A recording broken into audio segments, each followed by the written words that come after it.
Good morning, everyone. Just letting everybody into the waiting room here. Thank you for being here. If you don't know me yet, my name is Afton Brazzoni. I'm the founder of Scribe National, and I also have the privilege here of being here today with a few other agency owners and friends of mine. So I'm just getting everybody's spotlighted here. Okay. Um, we've got a couple more coming in. All right, so welcome. Today we're going to be talking about growing without the grind. So this is all about sustainable scaling for service providers. Now, what I'm going to do first is actually let everybody introduce themselves because I want you to really get a feel for the faces in the room. I want this to be interactive, and then I'm going to go through kind of exactly what we're going to talk about today. But first, let's hear from our speakers. So I'm going to hand it off just sort of in order of who I'm seeing on my screen. So I'll hand it off to you first, Madeline. Awesome. Okay, Afton, thank you so much for that lovely intro. I'm excited to be here. It's been a minute since I've been in an online event, so I'm a little nervous, but I'm excited to see, good turnout and happy to chat about all things growing without the grind today. So yeah, a little bit more about me. I'm a web designer and website strategist. I'm based in Toronto. I've been in business now for about 3 years. I'm in the midst of a rebrand. So I'm renaming my business to True Summit Digital. Website is coming soon.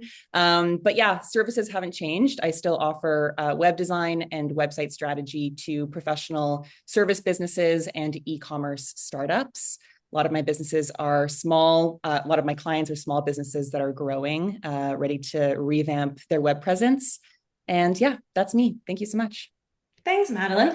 And I want to make another point too. I've worked with you personally, and I also am familiar with your networking group as well. And maybe we can have that come into the conversation a bit today, just because I think it's a really interesting way when you think about scaling a business of also sort of growing kind of within an ecosystem of relationships. And maybe there's something in there that we can talk about. I love that. Awesome. Okay, great. So next I'm going to hand it off to Michael. Hi, everybody. I'm Michael MacMillan. I'm an SEO consultant. Been doing SEO for like 25-ish years. I've been out on my own for about seven. I've built in-house teams, and I'm sorry, I've worked in-house for software companies. I've also built teams in agencies. In the last 7 years, I've been doing my own consultancy, mostly focused on B2B SaaS, but I'm hoping to dig into pivoting and niching down and keeping yourself flexible in that respect as well as things develop. My company's called MacMillan Search. Client base is all over Canada and the US. I'd say primarily North American market. Yeah, that's the TLDR of me. Awesome. Well, yeah, thank you for being here, Mike. And then over to Suzy.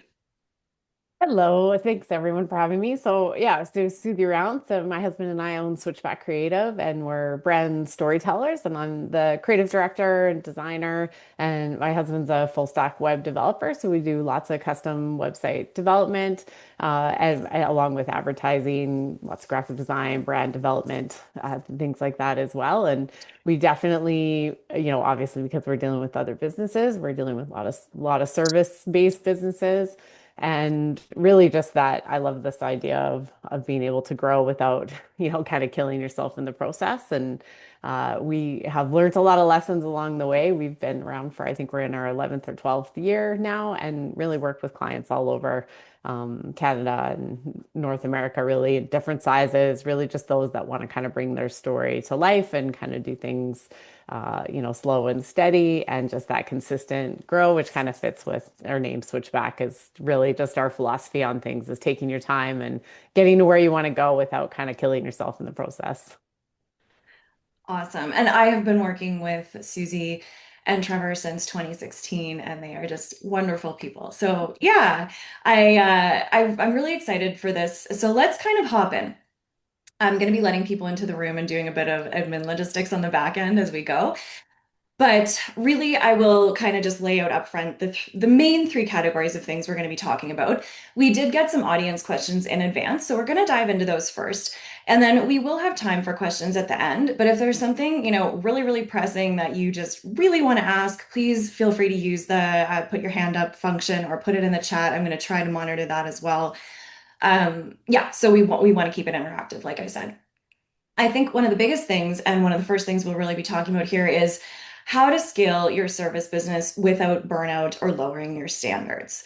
This is really key. This has been something in my agency. We pride ourselves on high quality content strategies and writing.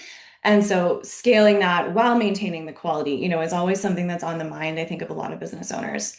We're also going to talk about ways to grow revenue without piling on more hours. So when we think about scale versus growth, when we think about growth, we're really looking at like more expenses and more time. And of course, you are growing and getting that revenue coming in, but there's that cost to that. Kind of smart ways to do it, or inventive or less known ways to do it. I suppose we'll talk a little bit about how you do those things while you're not adding as much to expenses or to your hours.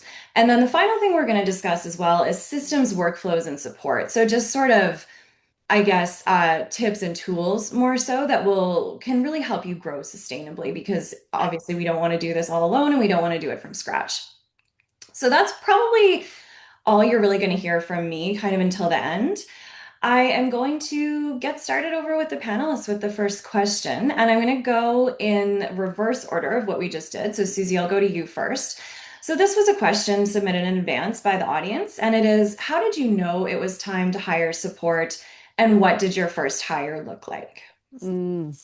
Yeah, that's a tricky one. I think it's kind of a trial and error in terms of you never really know. There's kind of seems like there's two philosophies where you bootstrap everything, you do a million things yourself, and you wait until you're, kind of absolutely ready to burst, and then all of a sudden you're frantically hiring and trying to onboard and figure out, or you try to kind of preempt that, do it, ahead of time, see where you think you might go, and then try to find a good fit, and then you're kind of all learning together.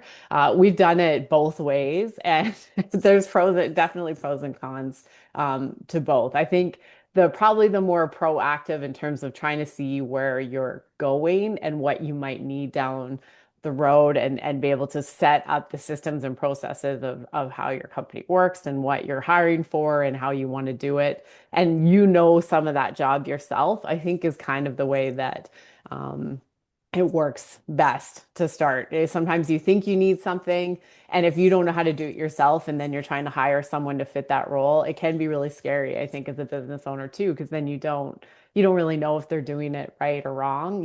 If you don't know anything about your books or your accounting, and all of a sudden you're hiring an accountant and you just pass it off to them and you kind of are really hands off, I think that can be kind of scary and risky. Whereas if you had to, kind of do it yourself, and the ins and outs, and really make sure that you're understanding, where everything's at. And then you see which piece. Maybe you just need a bookkeeper, maybe you just need someone to do your taxes, or, bits and pieces where you can kind of work together. So I think, yeah, knowing a little bit, foreshadowing, sort of seeing where you might go from there, but not waiting too long to do the hiring as well. I've been notorious. Trevor's been better for that, of saying like, hey, it looks like this piece is going to get really busy, so we need to look now to get that under control, as opposed to waiting too long. Yeah, excellent advice. What about you, Mike? What's been your experience with that in terms of knowing when it was time to hire support? And then what did the first couple of support people that you brought in, what were those roles? First people I hired was a lawyer and an accountant. Right. I think I hired the lawyer to incorporate as I was going out on my own, and then I brought the accountant, worked in the same office. So I'm like, you guys talk to each other. This is great. This will save me a whole lot of hassle. And I don't want to figure out how to incorporate. I'm sure I could have done it cheaper. That's not, this isn't my zone of genius. But those were the two first support roles, and I think those were the only support roles for the first 2 years. And then when I brought on an employee for the first time, and I had a nice network of subcontractors. If there was some expertise that was a little bit like technical SEO, I can do a lot of technical SEO. I come from a technical background. but there's some parts of this that a full stack dev with technical SEO background, which I've trained up people to do that when I was agency, who was always somebody looking for night work. I was able to bring on people for smaller projects. But the real first hire I did, I can remember this like it was scary and wonderful at the same time. I was working with a business coach. I guess that was the other support person I found. I was able to find some government program to help me have a business coach that basically helped me grow. It also turned out he was an acquaintance who became a friend. Are still connected to this day. That was really helpful. But he came to me and he said, "Hey, what do you feel about hiring?" I'm like, "I don't want to grow a team. I don't want to grow a team. I just came from an agency. I was burnt out. I spent my whole day managing, and then I spent my nights as the senior person on the team doing the work because I had to manage 9 people during the day, and it was just frustrating." But we had a client who wasn't executing. They were lacking resources. I sold them a block of hours, and then I put out a tweet back when it was Twitter saying, "Is anybody interested in doing this?" And taking a little bit of CMS work. It was really low level work, but I found somebody who was bored doing social media for a company. Was knew how a CMS works. Brought them on for 10 hours, grew that to 20 hours a week pretty quickly. And then I took a long trip to Montreal from Nova Scotia and drove and I have a lot of time to myself to think. And I decided during the drive that I think I'm going to hire this person. And I figured it out. And I've hired and reduced the team down to a solo team twice. And so, well, I won't co-opt the whole conversation now, but if anyone wants to explore a little bit further, I can talk about what I've learned there. But yeah, I guess that would be the triggers and the results of when I needed to grow and bring on people. Yeah, I do think we should get into that later. I think that's really interesting. Madeline, what about you? How did you know it was time to get support? And what was the first person that you brought in to support you? So I'm a business newbie compared to Mike and Suzy. I've been in business officially for 3 years, and I actually just made my first hire like a month ago. So I thank you very much for the claps. I officially finally have a virtual assistant who's with me. He's part-time for now, though I can very clearly see how he could become full-time pretty soon. And I had been thinking about bringing on help for a long time before I actually made the move this spring to do it. And I think ultimately there were a lot of triggers. Most of the triggers were that client work was becoming a bit overwhelming, and I wanted to basically output more than I could bring in, of course. And then also, more specifically, there was really just routines in my business and tasks and just overall like steps in the average client project that I could do myself, that I was of course doing myself, but I could do it like in my sleep. Basically, I had it templated, or I had SOPs for it already. And it was basically just really easy for me to see, okay, if I were to bring someone in and split the work, uh, it was pretty obvious how I could at least start to do it and then kind of learn as I go. I didn't have a clear, fully perfect picture before I brought someone on, which I think is impossible to like be fully prepared. You kind of have to like bring someone in, get the immediate help you need, and then kind of grow and learn with them. That's been my experience at least.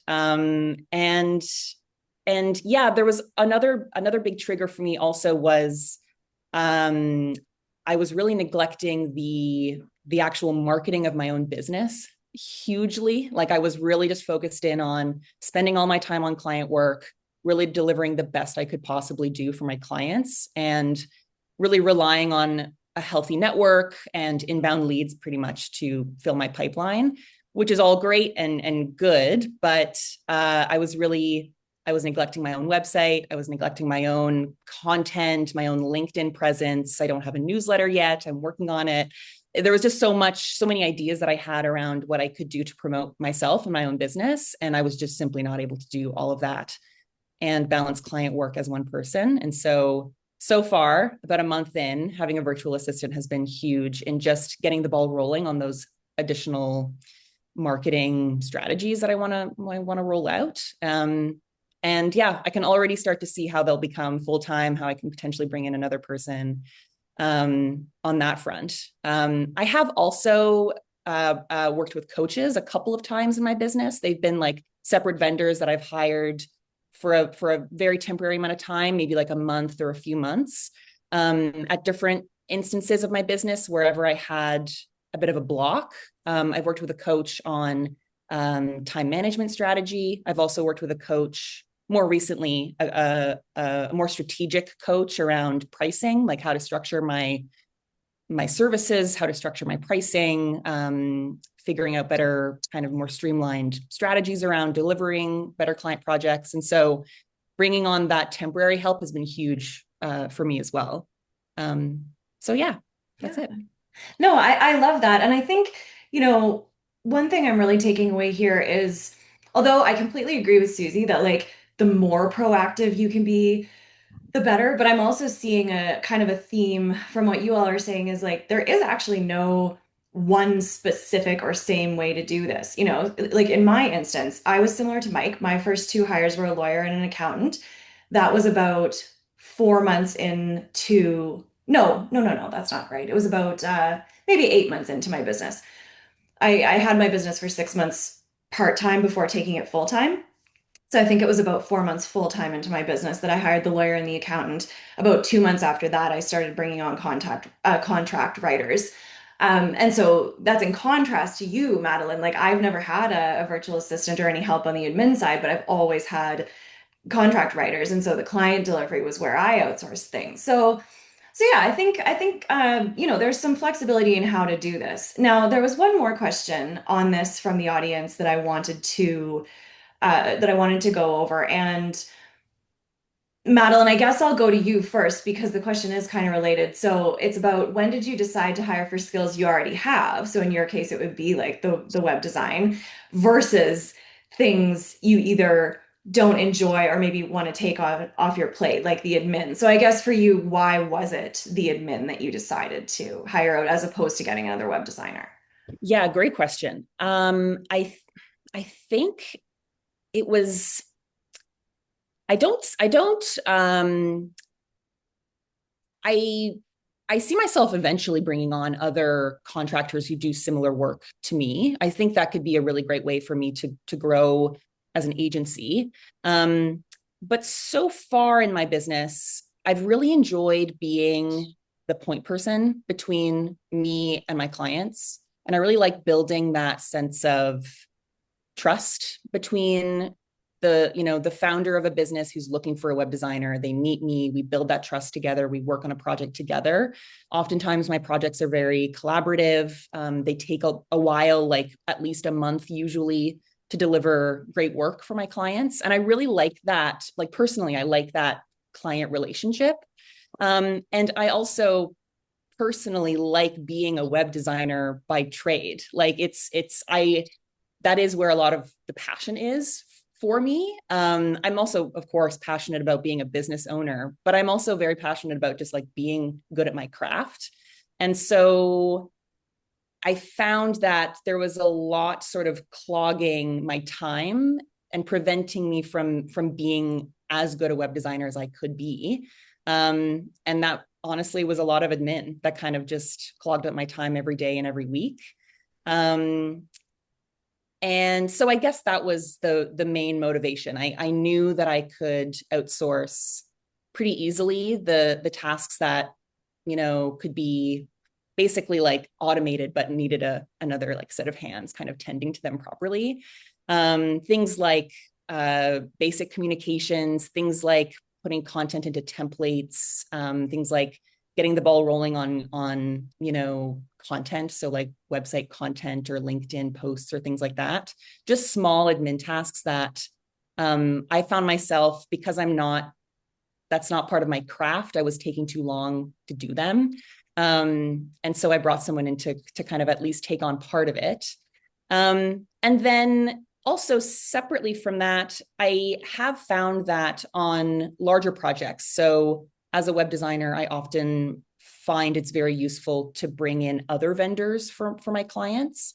I've been able to do that so far, at least, without actually hiring anyone, and instead just going the more like distributed or like collaborative avenue with collaborating with separate vendors with their own businesses. So as a web designer, I often recommend to my clients that they have copy already written or branding already done or an SEO strategy already in the works before I start working with them. And so there have been many instances where I have a bit of a larger project, perhaps, and a client needs a copywriter, needs an SEO, needs a brand designer, for example. And I've been able to just outsource that, not as a subcontractor, but just having them work with the client first or in conjunction with my work with them. And that's worked so far. So I hope that answers the question. It does, yeah. And Yeah. I've Yeah. actually done that. Well, I've done that lots with Suzy. I am actually going to go to you next, Suzy, because when I go to you, Mike, I'm also going to ask you to expand a bit on what you mentioned before about sort of scaling up and then down the team. So, Suzy, for you, when you and Trevor bring on support, is it more skills that you already have, like kind of getting another graphic designer or another web developer, or is it more for skills that either you don't enjoy or excel at? It actually kind of fits with what Michael was saying in that we've scaled up and down a couple times too, same sort of thing. So initially we thought that we just needed more designers and a project manager and people that did the same things that we could do, but we could just like scale up and double the amount of business. I could manage the designers and we could figure it out that way. And then exactly what Michael said, we found that really we just spent all our time kind of trying to manage a few people and keep them busy, and we just started feeling like we were just trying to kind of find more work, pump through work, find more work, and it just lost the soul of the whole point of why we kind of started things. So then we quickly realized exactly what Madeline was saying, that having collaborative, contractors that did different things than what we did was the best way to go. So I mean, we don't do copywriting, we don't do photography, videos and things like that. And then working with those people, but me being the brand ambassador so that really I can be the one that oversees the brand, the creative direction, and help connect them with those people, but really kind of help keep the vision all together. And that has worked really well in terms of being able to give the clients the best results, but then allow us to do what we do. So I do most of the design, web design, graphic design. We do all our own coding, development, all that kind of stuff. And then I'm managing the brands. And then if there's other pieces of things people want, we let people do what we don't do and they do it best. But we're also not just trying to kind of feed the monster is what it started to really, kind of feel like. So it now is more like we have an accountant, we have a lawyer, and those were our first real hires as well. And then we have great contractors that we work with for pieces that we need, and we treat them as their own entity, and the clients know exactly who they are in their own business, and really just we help oversee and pull all the pieces together to help connect the dots. And it's just been a really great way to be collaborative, get to work with other people, but also not just have this huge thing that feels really overwhelming at times, or with something that we thought we wanted and then we realized this was kind of a more um, fulfilling way to approach things for what we were looking for. Yeah, and I hope everybody took note of that, right? It's about really what is fulfilling in the end, right? Because otherwise we would not be doing our own business. We would be working for someone else if we didn't want to build something that we truly find, fulfilling. So, Mike, I want to go to you kind of on that same question. So talking about like hiring for skills that you already have versus things you don't excel or enjoy. And kind of also to your point earlier about your experience with scaling it up and down, just similarly to what Mhm. Suzy was talking about, and maybe why you chose to do that at those different times. Love digging into this because I just scaled it back down to a team of one, like with 2 weeks ago, to be honest. Or it'll fully come to fruition at the end of the month, but in the best way possible. But to kind of go back to it, I can't remember the exact dates because COVID just makes everything kind of fuzzy. But it was about 2 or 3-ish years ago. Interest rates were going up, venture capital became expensive, and that was the first time I had to lay off the team. So I'd say about 2 years before that, I went from a team of one to a team of two with that first hire. By I think I hired them in December, and come January that year, they were on full time. They were a film. So in SEO, you rarely find another SEO, and if you do, they're expensive.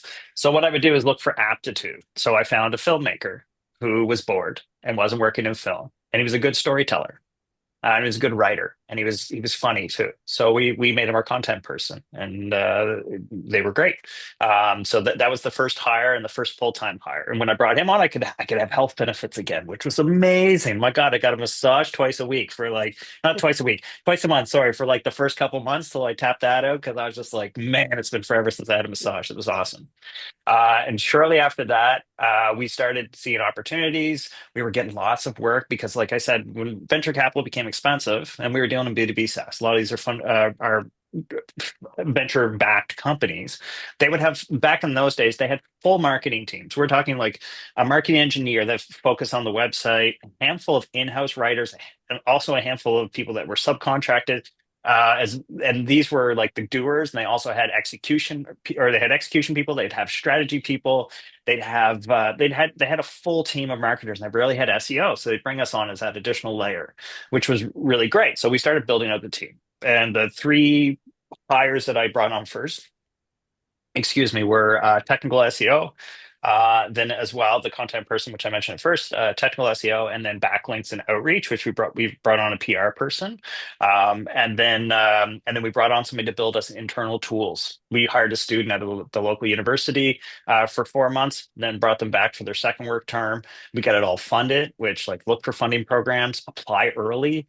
Because like some of these funding programs that'll cover a student, you have to like there's a great one in Nova Scotia that covers almost everything, or at least 75%. But you have to apply like 4 months before, which is kind of hard because as a company that's going by like month to month, we know how much is coming in and coming out. It's like when I'm ready to hire, I'm ready to hire now, not in 4 months. And in 4 months, I may not have to work anymore. So it's like, how do you find that balancing act? So we built that team out, and we worked for about a year at the full team. I think we were five at our peak. I brought somebody on to be technical SEO. They had an aptitude towards web development. They were fairly technical, so I brought them on and trained them up. And that was great. And then venture capital became very expensive, and companies started to go. They didn't need a dedicated SEO person because they were reducing their teams. When they reduced their teams, they wanted to go with more of a full service agency so they can pull levers when they need to pull levers. If they needed SEO this month or the next quarter, they'll pull that lever. But if they want to switch to paid, they can just transition within the same agency and have the same bill. And that's what we found. And then all our renewals happened in the same quarter, and everyone didn't renew. I remember the last one because I remember I poured a drink of whiskey before the meeting. And then I came out right afterwards. My wife saw me and I poured a second one. She's like, "What do you got to do?" I'm like, "I got to lay off the whole team." It's like, "Oh, okay." And if you are downgrading your team, one thing I would keep in mind, especially if they're all on payroll, this hit me really hard that time was payroll deductions. I was paying quarterly, which was awesome because I didn't have to pay it every month. But then that last quarterly payroll deduction, I waited too long too, which was my biggest mistake. I thought that one last client, they paid for a year up front. They were like a six-figure contract. It was six figures US too. So in Canada, that's like, six figures and a little bit more. But it was rough. And it took us a while to dig back out of that hole from a fiscal standpoint. And also kind of it hurts your ego a little bit. You built the team. I had gone from like working in the business to working on the business, and I was very focused on that and did a lot of networking, but things weren't working. Nothing to do with me so much as just the market wasn't there. And then I had to get my hands dirty again, which was kind of fun all over again because I started doing the SEO work again, and I got back into it, and I started to figure out new ways and thinking about things. I wasn't just getting somebody else to do it. So about a year ago ish, I found some funding to bring on two developers, and I hired two developers to help me build tools and automation internally. And one of them worked out to be like both of them were great, but one had a really strong aptitude. We like working together, so I brought them on full time, and they stayed with me, and they'll be done the end of this month. But the best part about this is I learned from my mistakes. So when I realized, and I pay very close attention to my P&L statements. So if you're not in QuickBooks on a regular basis, and I'm not saying go there every day because that's crazy and you're wasting a lot of time. But if you're not in there every month, or at least once a quarter, going back and going through your expenses and understanding where things are at, and looking at your projections of what you're going to sell.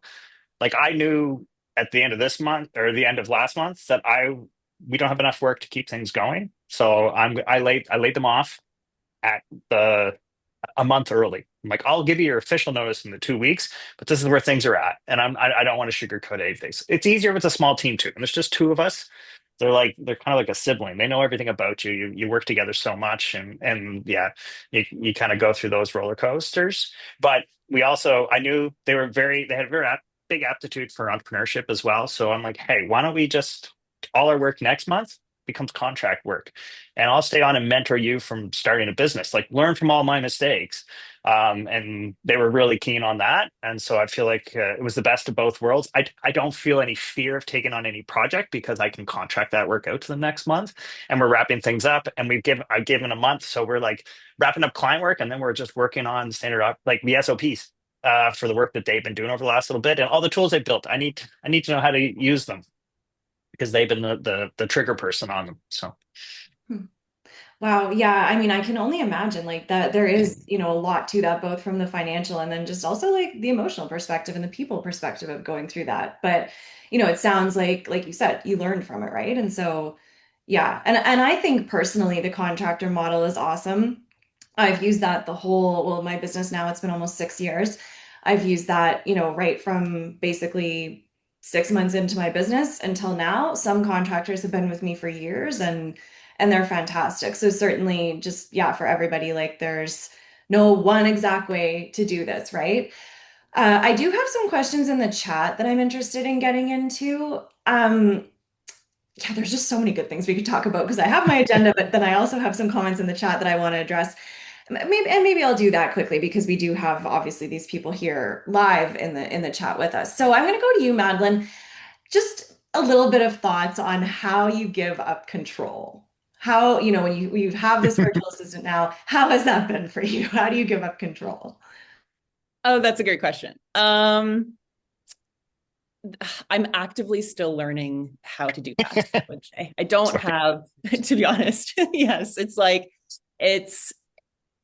I think what I've learned so far and continue to be learning actively is it all comes for me. It all comes down to the client's experience, and ultimately, if everything needs to flow through you, then you'll have too many spinning plates. There will be simply not enough hours in a day to manage. Like sometimes I have usually I have two clients. That's like my sweet spot going at once. But last summer when I was really busy, all of a sudden with my business, I sometimes had like 5 clients going at a time, which was not manageable as one person.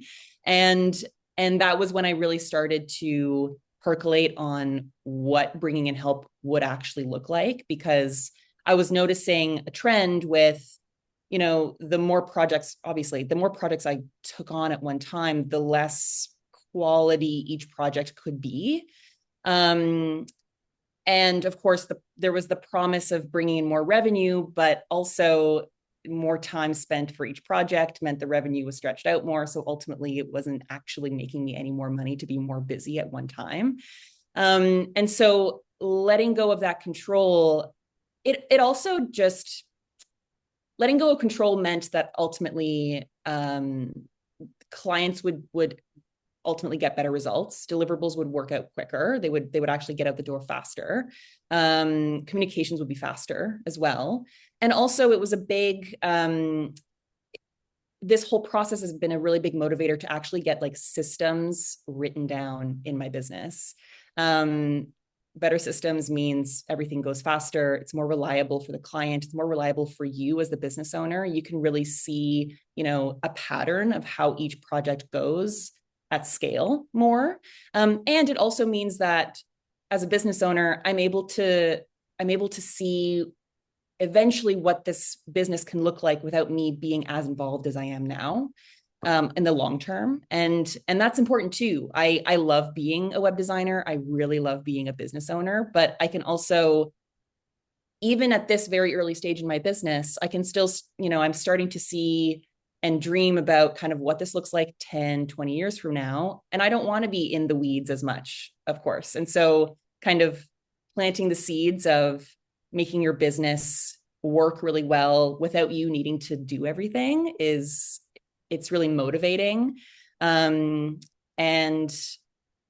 yeah, that's kind of the desire for control is great. You have, as every business owner has really high standards for themselves, for their business, for their deliverables, for the results they give clients. But finding ways to make sure that all of those things are consistent without you needing to be in control of everything. It can be really empowering and really exciting as a business owner as well.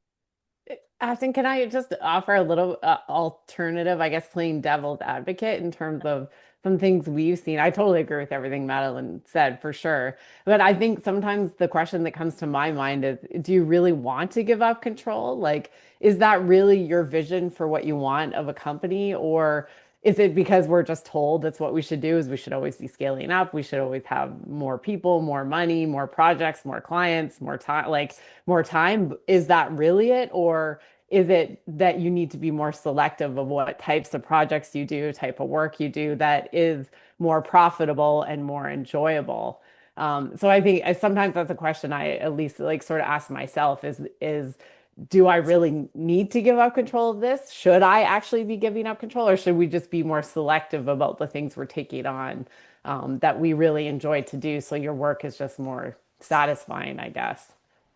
Yeah, I love both perspectives, and I think we should always probably pause and ask ourselves that, right? Like there was a point where I was thinking, okay, I want a certain level of revenue. I don't know if I ever actually wanted full-time employees, but I was considering it, right? I was considering roles like a project manager and an editor, and I've never gone that route. But yet I excuse me, I now do almost zero client delivery. And that has been an area where I've given up a lot of control. But then I think I've maintained control in the areas that I know I needed to, which is like quality control, for instance. Client communication, I'm still very client facing and things like that. So yeah, huge benefits for sure, but then also thinking about where and when to do that and not just doing it for the sake of scaling because someone told you you should or the internet tells you you should. Mike, I'd love to hear your thoughts on this. Yeah, maybe even just what to give up control. And then also, if there's a situation like where you've decided, okay, I do want to give up control of this, how do you do that? I struggle with giving up control. When the company was 5 people and they were all doing client meetings, it was kind of nice, but I felt like I had no visibility on things. And my company was originally Michael MacMillan Consulting Inc., the standard name that everyone gives their company when they start. Then I transitioned to SEO Brunch, which was just felt a little hokey. And then I landed on MacMillan Search, but like the two names I've stuck with the most have my name in them. So it's me. I'm represented. Like even if there's other people doing the work.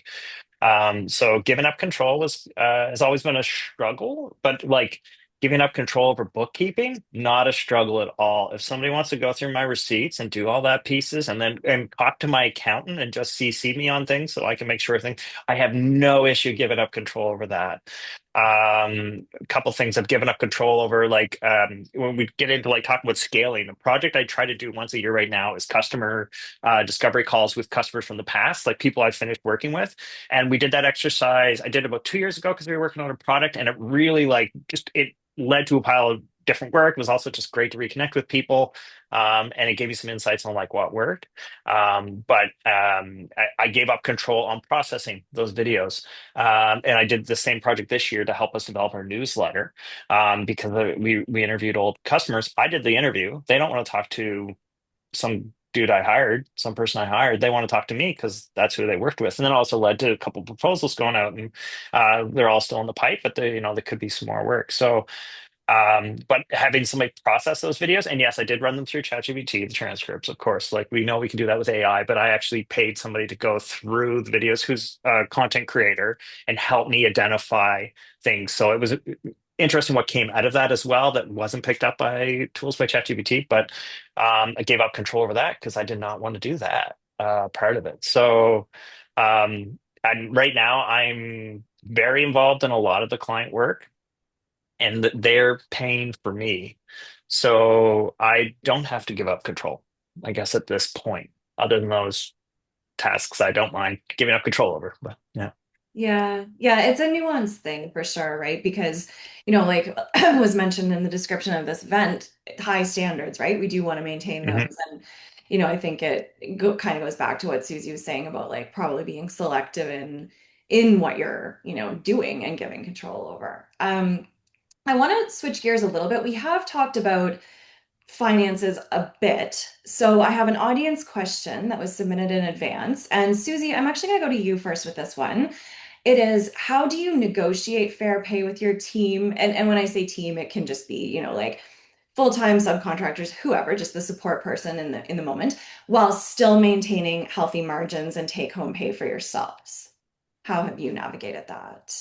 That it's a tricky one because we do use like contractors and subcontractors now. I mean, they set the pricing. I mean, sometimes we know what the client budget is and we'll let them know and they can decide whether to fit with that. But in terms of, I guess I can answer it more on the side of maintaining healthy margins for even just the work we're doing towards clients, is we kind of tried to always take the more boutique custom route, which takes longer, costs a little bit more, and just means that you're already accounting for that. And I mean, our pricing over the years hasn't really changed that much, I guess, because I kind of came into it with the idea of like, I know I'm good at what I do. I know we've got experience, and then just applying that to the business and the client work and trying to really over deliver what it is that we said that we're doing. And I guess I don't really know formula wise. I mean, that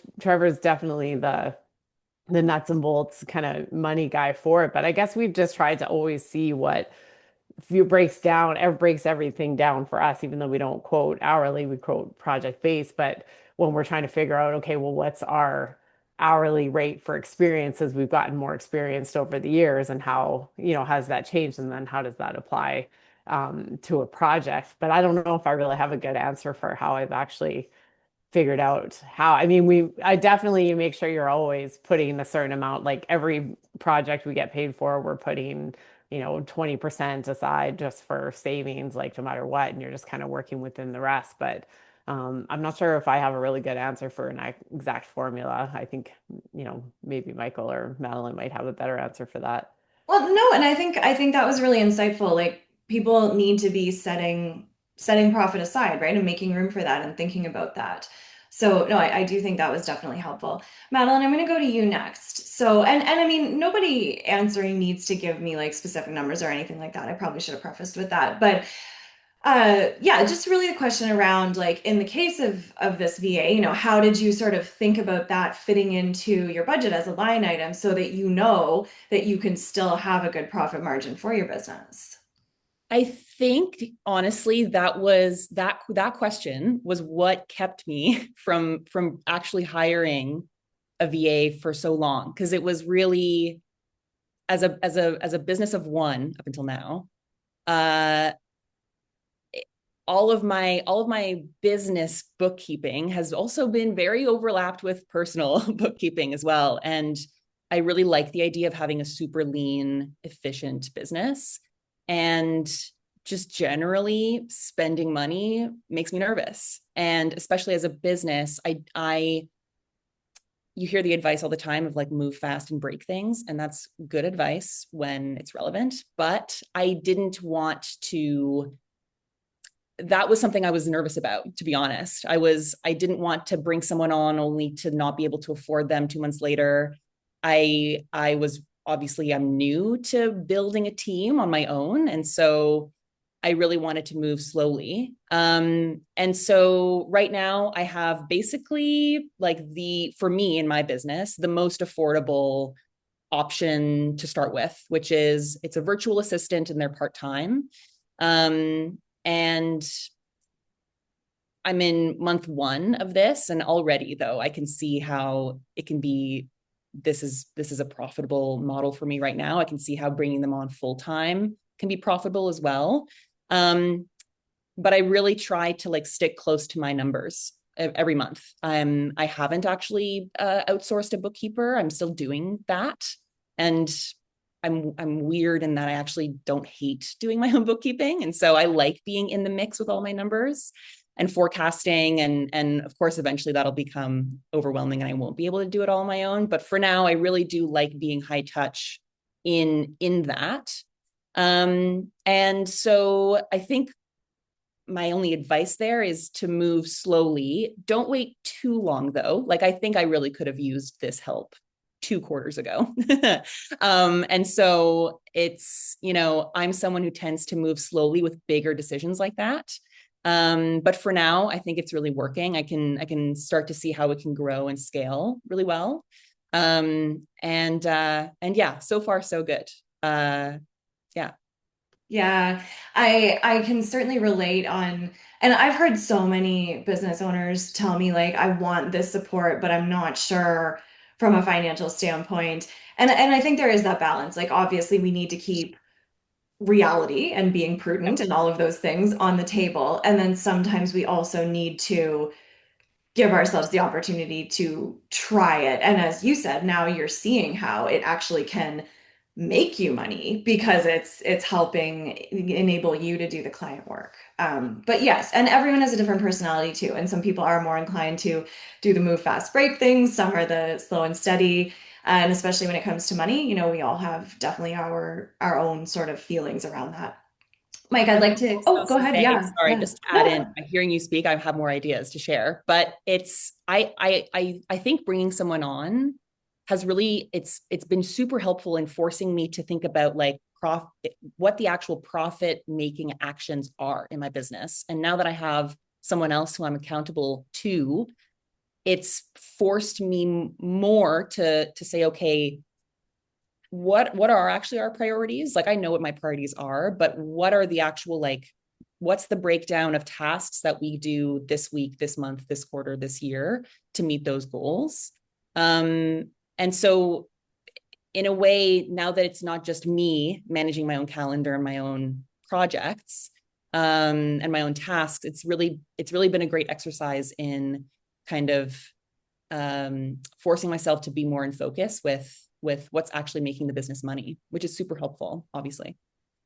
Yeah, I can't stress how important enough advice that is. I always encourage people like depending on your business. So for people in kind of my line of work, if we're doing a couple different deliverables, maybe a white paper, a blog post, case studies, understand which of those deliverables is the most profitable. Like understand the services you offer and which are the most profitable.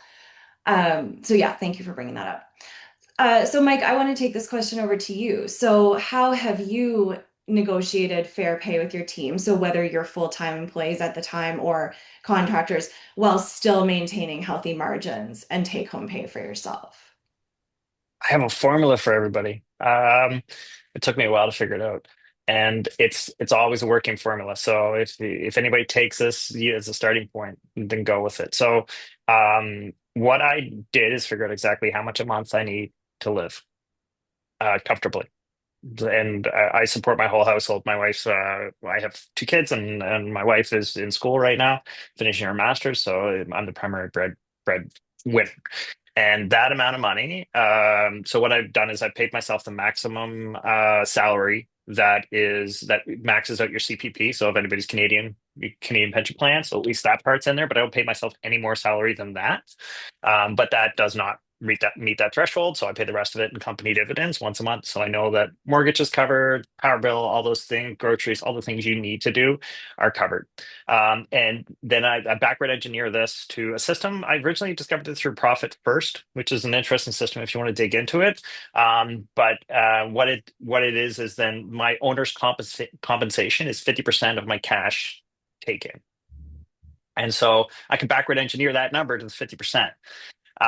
Then the rest of it, and these ratios are what work for me too. So take it all with a grain of salt. 35% of that cash revenue then. So now you have a number to work with. You know what your 100%, what you need to bring in is. If you get more than that, that's great. You might be able to take some time off. Who knows? You might get a vacation sometime, which would be amazing. Um, but then 35% for operating expenses, 10% for tax, and then 5% I put in an account called profit. And I have these all separated in a business bank account so that they're all sitting there and I can see them grow with time. And that 5% I'm putting into profit once a quarter, I take half of it out as a bonus to myself and I do something fun with it. Now, I do also buy my kids RESPs once a quarter because you got to be a little bit boring because my dad was a banker and I kind of grew up with that and with my life and my style. But I try to do something fun. I'll buy some toys, something to play with. I'll take the kids out or something fun with it. So that's been the structure I've been doing to keep myself profitable. The OpEx account, if it's growing and there's more money in there than we need, that means I have room to hire somebody.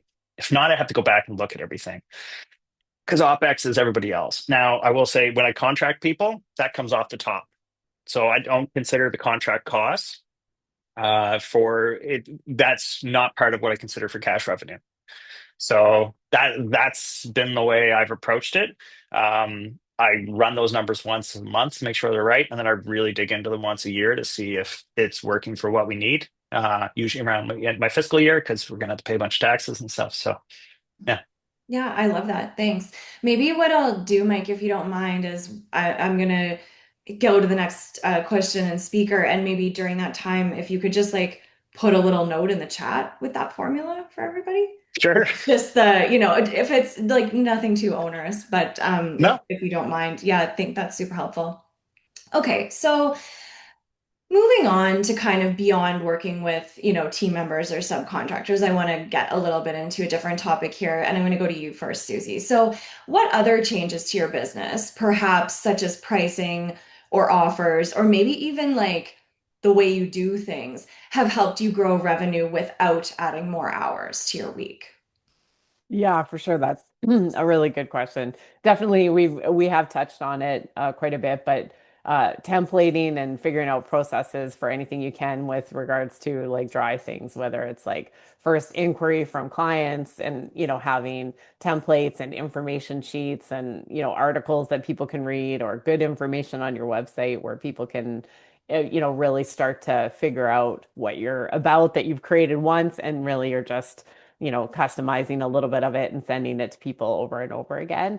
Those things definitely help. Also, using your website as a way to help vet people. I think we're always a big fan of having pretty detailed contact forms or make it easy for people to connect with you, but at the same time, they need to give you a little more information, right? So if they can give you a little bit of information about the scope of work they want, their budgets, their timelines, what it is they're looking for. If they have to spend a little bit of time actually thinking through versus just saying, hey, I saw you online and I'm interested, I think that's a good way to help give you the information you need to work with. So anything up front that you can have kind of pre-created and systems done and email templates saved and documents ready to go. I think those things can be super helpful that it seems like you're going to lose, I guess, some customer service. I think sometimes it's easy to think it won't feel personal enough or be, interesting. But if you make them really exciting, your emails can still be really interesting and exciting and engaging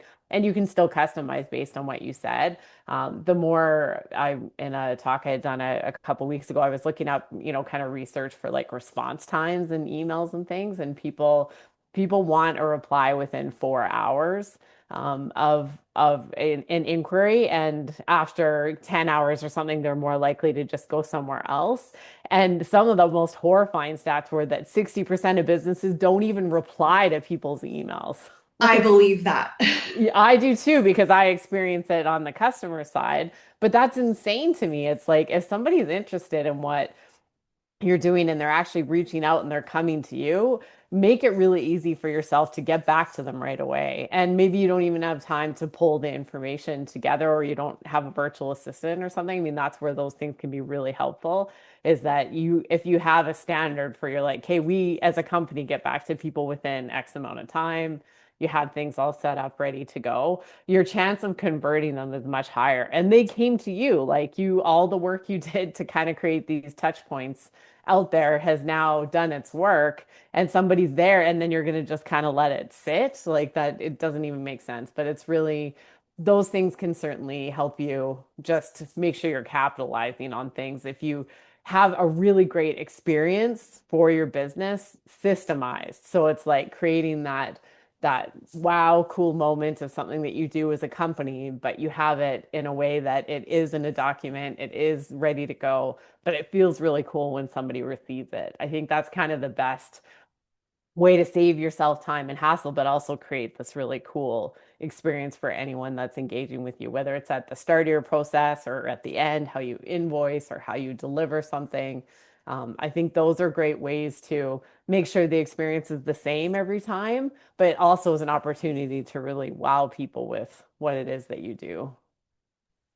I think that's excellent advice. I know personally, I went through a big system creation, SOP creation. For anybody that isn't familiar, that's standard operating procedure.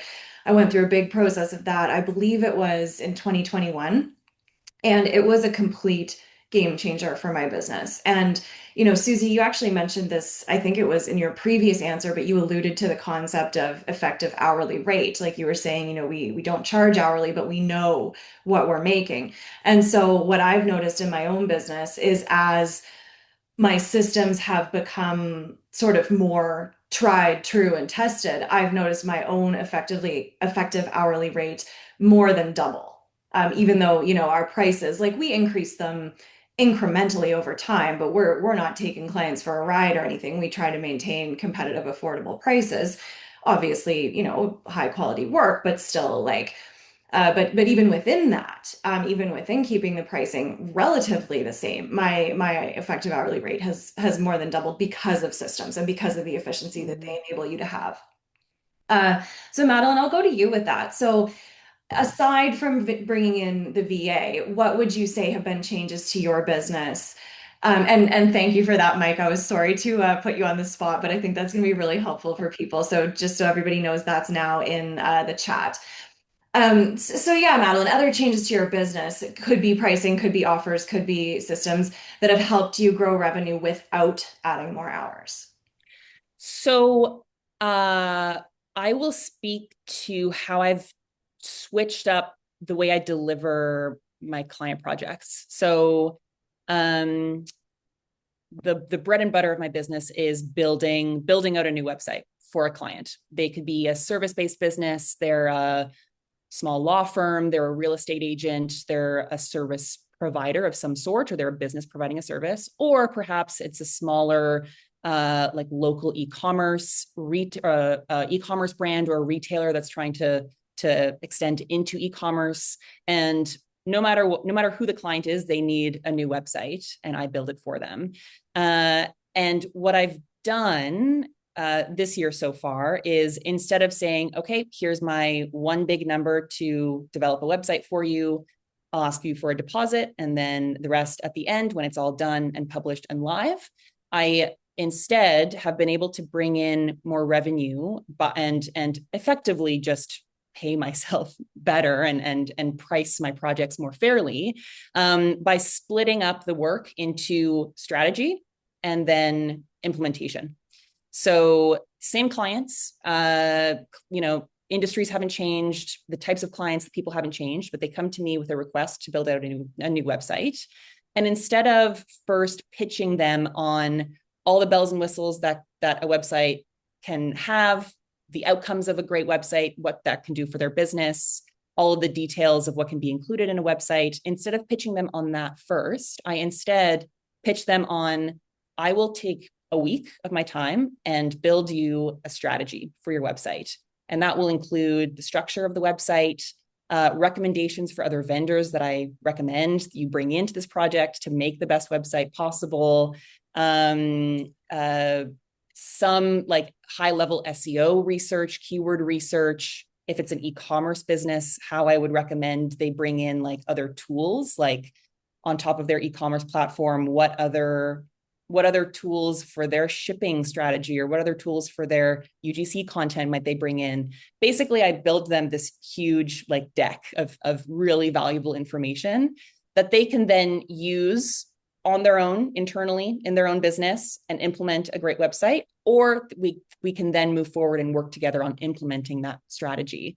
And I pitch them on a price for the strategy. And then once the strategy is done, then on my end, I have a way better understanding of the full scope of what that website will actually entail. And then only once the strategy is done, am I actually pitching them on a scoped out, like I give them a fully scoped proposal for the actual implementation leg of the project. And so basically what I'm doing is it's two projects. It's like it can be two, end-to-end client-facing projects. And basically what I was doing before implementing this was I was doing a lot of that strategic work up front and not actually getting paid for it. It was kind of just included in the implementation work that I'd already proposed. And so this is really helpful insofar as it allows me, it gives me more revenue in my business, obviously, which is great. It allows me to better understand exactly what the scope of the project is, because there's a lot of discovery that happens when you're scoping out a web design project. It gives the client more opportunity to actually learn about what all goes into developing a website for their business, allows them to share way more information that I need up front. And it's just a better, it's a win-win both for me and for the client. It allows them to get a really great strategy for an affordable rate that they can then choose to use however they see fit. And then it also gives me more revenue with basically the same amount of time spent. It's just like one additional meeting with the client that I'm using to deliver the strategy. And then we move into implementing it. So that's been one huge thing that I've implemented this year. That's made projects more efficient. There's less like fires that come up midway through the implementation phase of a project, which is helpful. And also it means that just more value is delivered to the client and I get more revenue. It's been great so far. Yeah, that's an excellent example. And I would encourage everyone to think about, like, in your own business, is there something that you are doing maybe during the proposal phase, maybe just that is kind of being done for essentially for free that you can sort of productize like this and kind of offer stack in that way. So yeah, thank you for that, Madeline. That's excellent. Or a point that's tripping people up, right? Like it sounds like that's where Madeline maybe figured out too, where people wanted more of the strategy and they could agree to that and it was an easier sell, but that's also where they were getting tripped up and needed more information. And then she created a more thorough process for that, that was just more valuable for the clients and then obviously made more money too, which is a great way to think about expanding your products and services too. Yeah. Absolutely. Yeah, Yeah. I love that. Mike, what about you? So, aside from all of the team stuff that we've been talking about, what other changes to the business, could be pricing, offers, tools, have helped you grow revenue without adding more hours?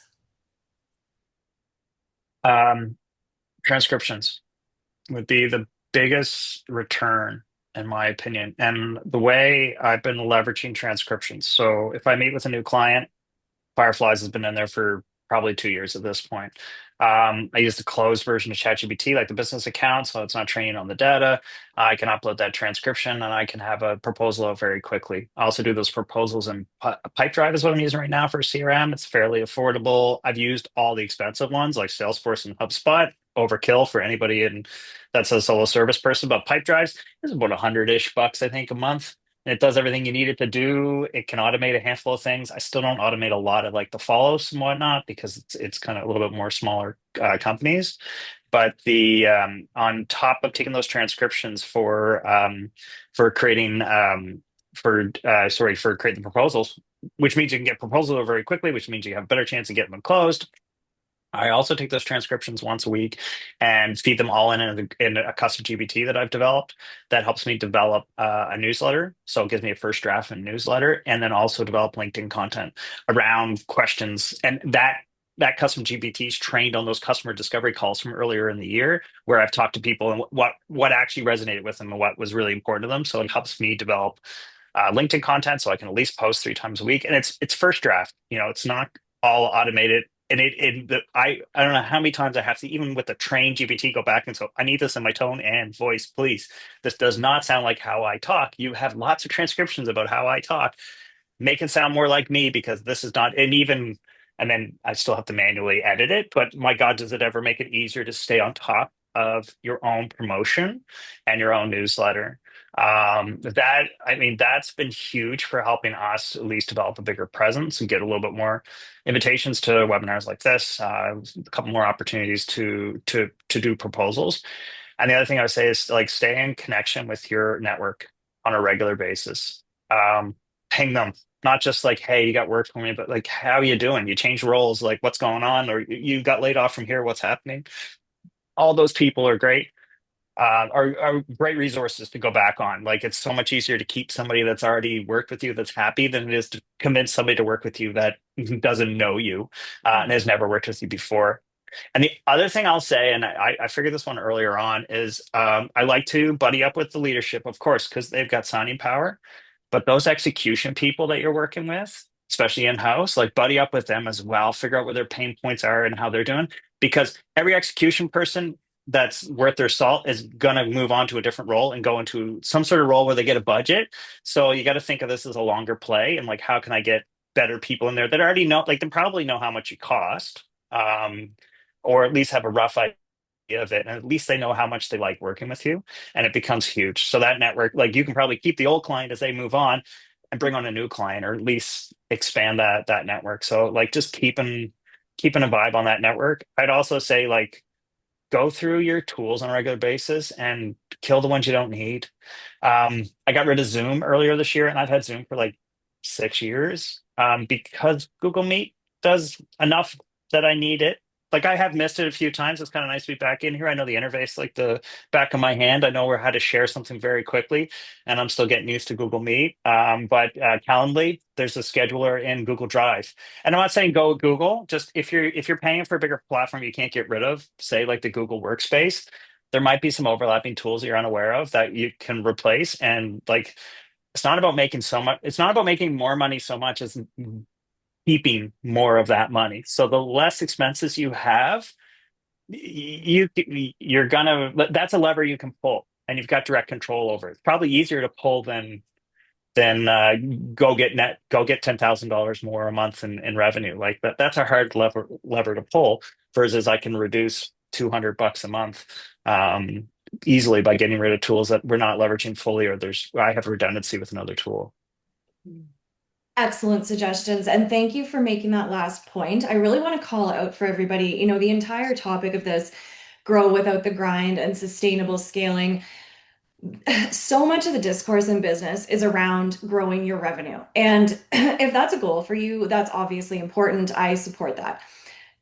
When are we talking about, okay, maybe we didn't grow the revenue this year, but we actually increased the profit margin by 10% more than it was last year, right? Like you can only know this if you know your numbers. And so it is really worth going back to what you said earlier, Mike, like even if it's not every day, get into your QuickBooks, FreshBooks, whatever it is, your spreadsheet, if you're using a spreadsheet, get in there at least once a month, hopefully, and just have a look because sometimes things can deceive you and you might say, okay, well, maybe I was thinking that the be all and end all was growing my revenue, but really I can actually maintain the revenue. I can grow my time off. I can have the same revenue, work less hours, and make more profit. To me, that actually sounds like a much better situation than simply growing the revenue. But it's all personal, right? But I do think, to Mike's point there, that's something that people really need to consider. As that just made me think of something too. As service providers, sometimes there is a service or product we're offering that really doesn't make you any money at all. That somebody asked you to do, you're like, okay, and you haven't found a way to make it profitable. Is that it might be something that's worth just cutting out entirely, right? Or at least figuring out, well, is there a way we can change this to actually make it profitable? And I think looking at that and like everybody's saying, looking at your numbers and seeing which projects are your most profitable and which ones are costing you is helpful. Yeah, I love that. And there's some great tips and suggestions coming in the chat as well from others. So I think, this is definitely a topic that hits home for people. So I'm gonna have one final question for all three of you. And then what we'll do after that is I want to get a sense of, how people can get a hold of you. And then we did have one last question in the chat that came in earlier that I didn't ask you because it was a little bit unrelated to the topic, but we are going to finish off with that one because I do always like to make sure that everybody who asks the question does get it answered. So the final thing before we get into your contact details and everything is you can just give me, one thing that you are no longer doing in your business that freed up your time or mental energy. And Mike, I'm going to go to you first. Or I can go to you last if you don't. No, no, you know what? Okay. It's like when you're at the restaurant and you're like you can't decide, and you're like, well, that's okay. They'll ask me last because, and then they start at the other side of the table, so they ask you first. So now I'm like, which one was it? I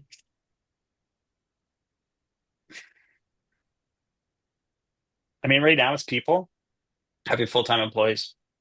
Um, I enjoyed it. I love mentoring and building up new people, and I've built a great network of people to go back to for that type of work. But the one thing I'm going to focus on the next little bit is making sure that we're profitable without having to grow revenue to a ridiculous amount.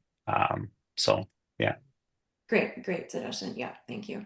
And then Madeline, what about you? One thing that you're no longer doing that has freed up your time or mental energy? It's actually a service offering, more or less. Lots of time last year was spent doing very ad hoc kind of website updates for new clients.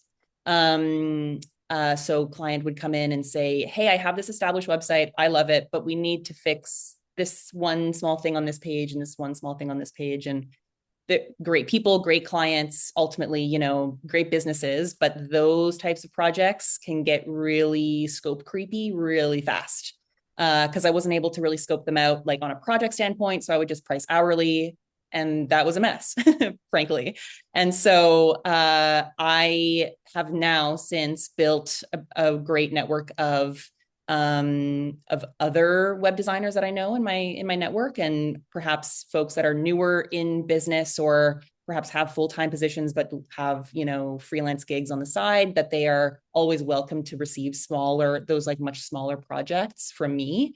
I just refer those to my friends basically, and I'm able to instead take on the projects that are just beefier and more exciting for me, and those projects are more profitable for me. And that's been a hugely positive change, also just mentally for me in my business. Like I'm working on projects that I enjoy way more. That's been huge, like night and day from like last year to this year so far. Yeah, that's a great one. And then, Suzy, what about you? What's one thing that you are no longer doing in your business that has freed up your time or mental energy? We're definitely always what I had said before, always looking at if there's products or services in our case that aren't, serving us or we don't enjoy doing or aren't very profitable. We're kind of always cutting that down. But I think I'm gonna go with working Fridays. And so I'm don't work Fridays from June until till August because it's not super busy. And I definitely find that I'm always kind of distracted. I want to be outside. I want to, do more things. And it just means that I'm way more efficient during the week. Is that if I know I have 4 days to get stuff done, no, but we never get any emails on Fridays during that time. And there's something about it that it makes me feel like you're kind of on summer holidays a little bit. Eventually we hope to maybe make that all year, but for years we've been really from June all the way till the end of August or, early September. It's just not worth working Fridays, and it makes all the difference too. I enjoy the time that I'm working, really get into it, can be more efficient, and then when I'm not, I don't feel guilty about piecing out. It's not easy to make sure you kind of check out, but it's well worth it. And I think it's if there's lulls or times when you're not busy, is it really worth trying to grind and find more stuff to do, or is there a way you can work that into your lifestyle and make it something that's part of your kind of your freedom of why you're doing this and starting your own company? I saw Mike come off mute there. Did you have something else? I just uh, you're speaking my language, Susie. I take Friday afternoons off during the same stretch, and I just bike. Now, I invite other business owners to come and bike with me, and I bike like this 55K route that ends like has a middle point with a delicious sandwich and a drink, and we network while we bike. But my God, do I ever clear my head? Do I ever feel good when the weather's nice? It's like perfect, and if yeah. So once you said take Fridays off, I'm like, I need to take the mornings off too. Why do I work in the mornings? Exactly, the whole day. Yeah, you If need the whole anybody's in day, but that sounds Halifax and amazing. wants to, sorry, I just talked over everybody. Um, I was going to say, if anybody's in Halifax and wants to go biking, 1 p.m. at the 5K Cafe in Bears Lake, just come up and say hi. I'll bike with you for however you want to bike. I love that. And I saw you had a LinkedIn post on about that too. Okay, which brings me into kind of my next point. And I'll ask actually all three of you to I'm gonna put you on the spot again and ask you to put your LinkedIn profile links in the chat. But what I'd like to do is just go around and do a round of final takeaway and then how people can get a hold of you. And then we do have that one last audience question at the end. So, Madeline, any kind of final parting words for people on this topic? And then as well, how do people reach out to you? Final parting words on this topic. I think being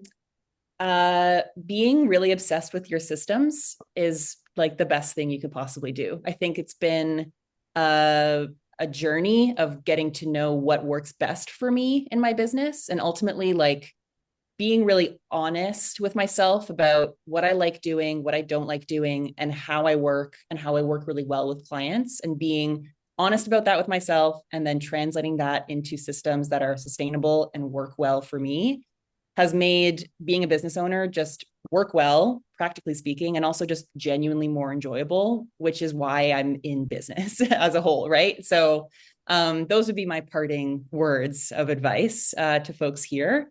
And then, yeah, how to get in touch with me. I'm on LinkedIn. I'll link my LinkedIn in the chat.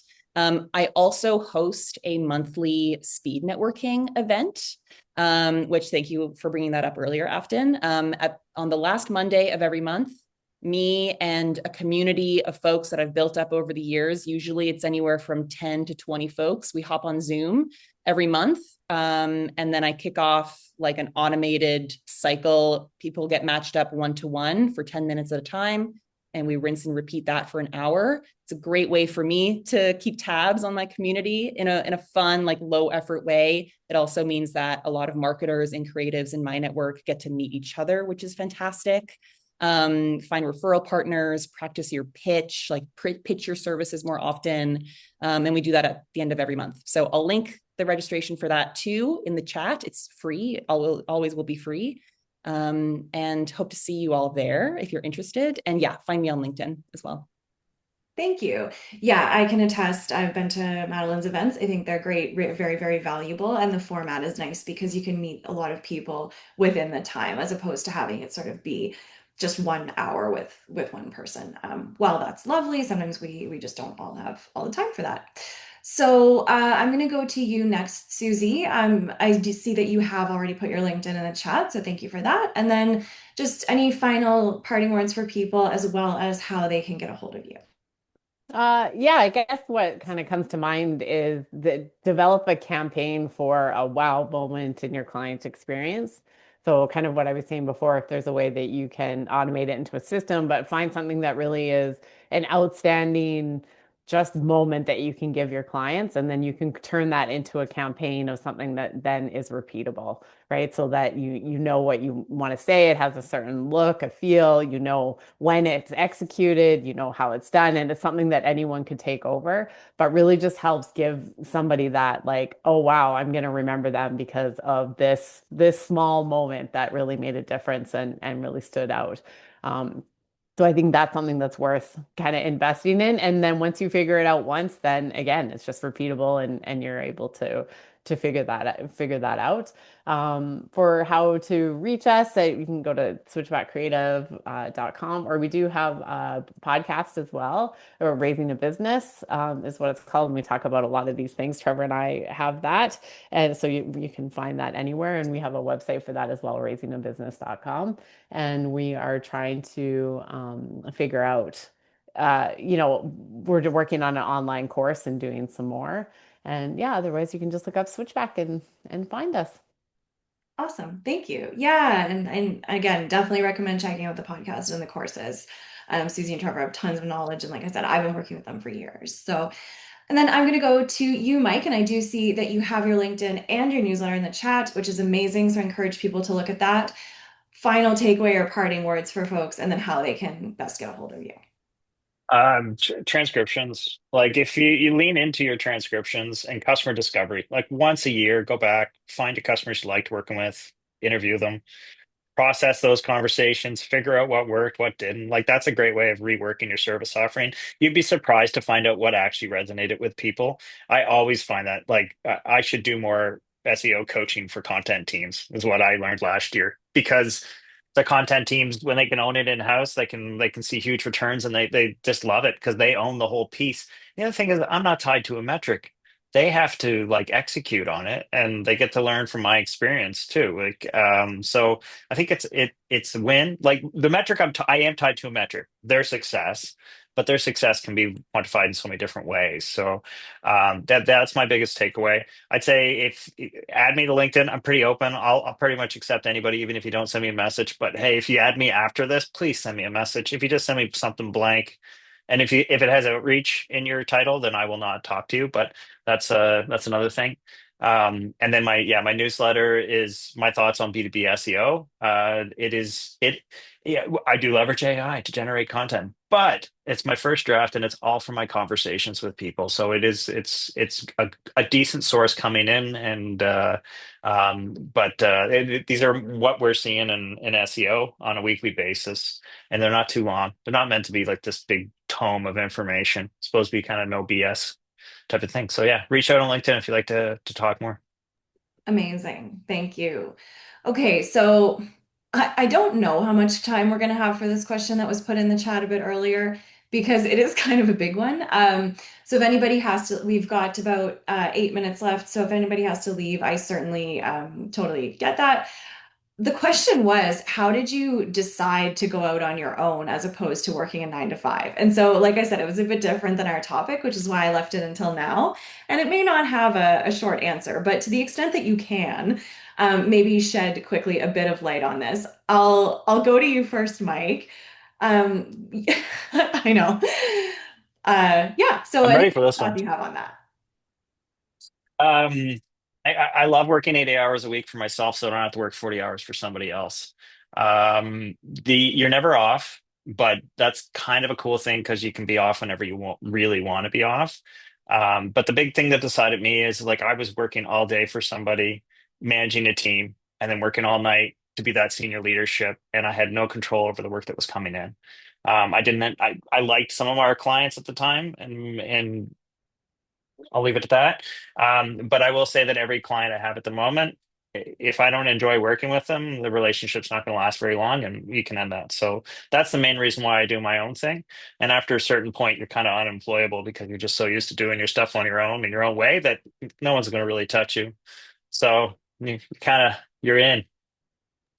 Awesome. Thank you for, yeah, for that. I know it's a hard one to like answer in a concise way, but I think that's true for a lot of us.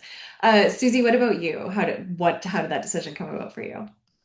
When Trevor and I met, when in our early 30s, we knew we wanted to work together. So we basically got married and started our business all at the same time, and we're still here and surviving. And he changed careers. He did a 180. He was a electrical superintendent working on big projects and was doing web development, on his own and side, and had been doing that for 15 years and was ready for a career change. And this is what I did. And we knew we just wanted to work together, and like that idea of a lifestyle, being able to just kind of experience all of those things together. And me, from coming from other agencies, I just wanted to be able to work with the clients more closely and to be able to pick and choose the type of projects and things we were doing, that we were passionate about, as opposed to just feeling like sometimes it was just about the profits and just pushing through your work, even if the clients weren't a great fit. And even though that was really great experience, and I always really enjoyed the companies, I just wanted to work with business owners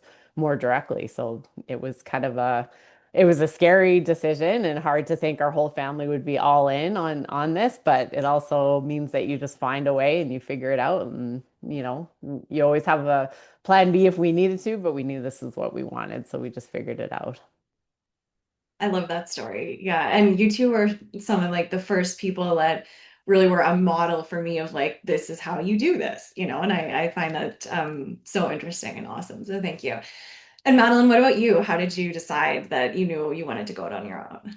Yeah, I'd always been curious about what it would be like. I'd always been curious about whether the freedom did actually feel like more freedom. It was actually more fulfilling. And so it was a combination of that curiosity and also, to be honest, convenient timing. I had been working a job, an agency job, from 2020 to about 2022, right in the thick of the pandemic, when working for small businesses and doing their web design and building websites for them was hugely, like, it was a huge need in Toronto and everywhere. And so I was able to see with that experience just how impactful this type of work is. And I love that job. I worked with great people. It was a bit of a volume over anything else, volume over value type of gig, insofar as we were really trying to hit like numbers and managing pipelines that was as huge as possible, and it was sometimes overwhelming. And but it was a great experience. And then 2022 came around. A lot of my peers and friends were being called back to offices uh, after a couple of years of like full-time remote work. And I remember thinking that I really liked working remotely, and I really liked the freedom, the location freedom. And ultimately the curiosity just like got the best of me. And I said, okay, I'll quit my job. I'll try this out for a year. And if anything comes of it, like, I'll make a decision if it's really worthwhile after 1 year. And I'm still here 3 years later. So far, so good. And it's given me so much freedom to travel more. That's the classic thing everyone says, but genuinely, I'm able to travel more, which is so fun with my husband and my friends. And really also a lot of overlap with you, Suzy. I'm able to choose the projects I take on, and really I'm able to have much longer, deeper relationships with my clients, which is so much more fulfilling and fun. So yeah. So awesome. Thank you all for, sharing that. It's nice to get those backstories too. Well, so here we are. I love ending on time. Thank you all for your insights and really just being here, being open, and being, extremely knowledgeable, helpful people. I think it was a great session. There will be a replay sent out as well to everybody that's going to go out tomorrow. And then there will also be a special offer coming from me in email as well regarding coaching sessions, if that is something that anybody's looking for guidance on. But what I would recommend is, save the chat, go back, connect with the speakers on LinkedIn, and yeah, just thank you for, being a part of this community and making this event a fun and interesting one. So have a great rest of your day, everyone. Thank you so much. Thank you, Bye, Afton. everyone. Bye bye. Bye. Bye, Ashton. Bye bye.